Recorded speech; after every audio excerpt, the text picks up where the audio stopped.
আসসালামু আলাইকুম everyone, welcome to my new another vlog. তো আজ ভিডিওটি হচ্ছে আমি সকাল থেকে শুরু করছি। সকালবেলায় ঘুম থেকে উঠে আমি জানালার পাশে বসে বসে চা খাচ্ছিলাম প্রতিদিনের মতো।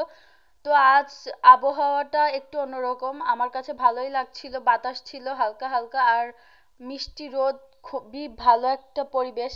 তো চা খাওয়া শেষ করে আমার তো সকালে কিছু একটা খেতে হবে, তো আমি একটা গোলা রুটি তৈরি করে নিচ্ছিলাম। তো আমি সকালে গোলা রুটিটাই খাবো, আর আপনাদের ভাইয়া সকাল সকাল অফিসে চলে গেছে আর আজ খেতে আসতে পারবে না। ও অনেক ভোরে গিয়েছে, অন্যদিন হচ্ছে 8টার দিকে যায়, আজ সেখানে 5টার দিকে অফিসে গিয়েছে। ইদানিং ওর কাজের এত বেশি প্রেসার, ও ঠিকমতো খাওয়া দাওয়া কিছুই করতে পারছে না। তো যাই হোক, আমি নিজের জন্য একটা গোলা রুটি করে নিয়েছি, এটা হচ্ছে এখন আমি খাবো।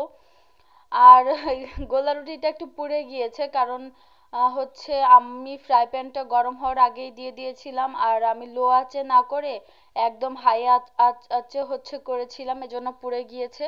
তো এরপরে আমি দ্রুত করে দুপুরে রান্না শুরু করি, কারণ ও হয়তো আজ আগে খেতে আসতে পারে, যেহেতু সকালে খাইনি। তো আমি প্রথমেই হচ্ছে ভাত বসিয়ে দিয়েছি, আর এটা হচ্ছে আমার কিচেনের অবস্থা, অনেক বেশি থালা বাসন জমা হয়ে গিয়েছে।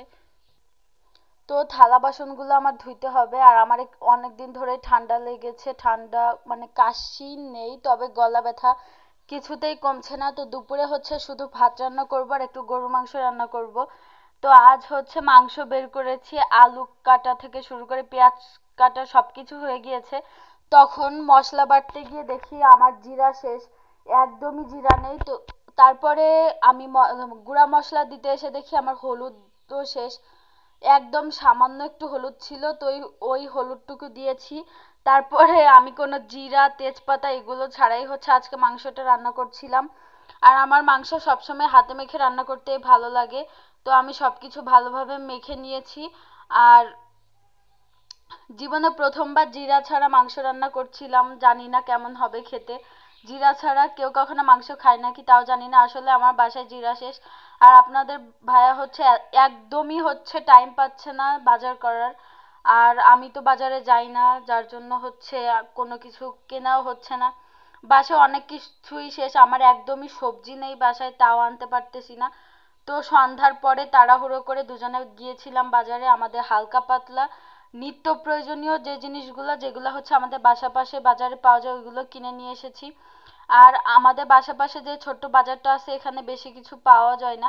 তো প্রথমেই হচ্ছে আমরা ডিম নিয়েছি, আমি যেহেতু রেগুলার ডিম খাই আর ডিম শেষ, যার জন্য হচ্ছে প্রথমেই হচ্ছে ডিম নিয়ে এসেছি।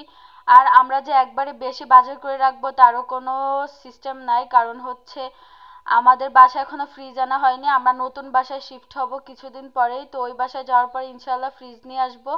তো এই জন্য হচ্ছে আমরা সবকিছু অল্প করে কিনি, কারণ বেশি কিনলে নষ্ট হয়ে যায়। তো আমি কিছু প্রয়োজনীয় সবজি যেমন ঢেঁড়স কাঁচকলা মানে ইচ্ছামতো সবজি এনেছি এখানে।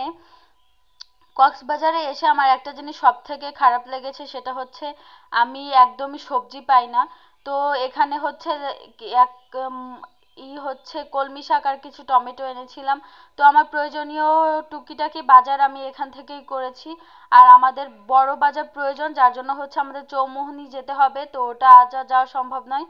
তো আজকে ভিডিওটি এই পর্যন্তই, thanks for watching this videos. আর আমি আবারও চা খাচ্ছিলাম, কারণ এত বেশি গলা ব্যথা, আমি বারবার শুধু চাই খাচ্ছি, না হলে গলা ব্যথা কমেই না। তো আজকে ভিডিওটি এই পর্যন্তই, আল্লাহ হাফেজ।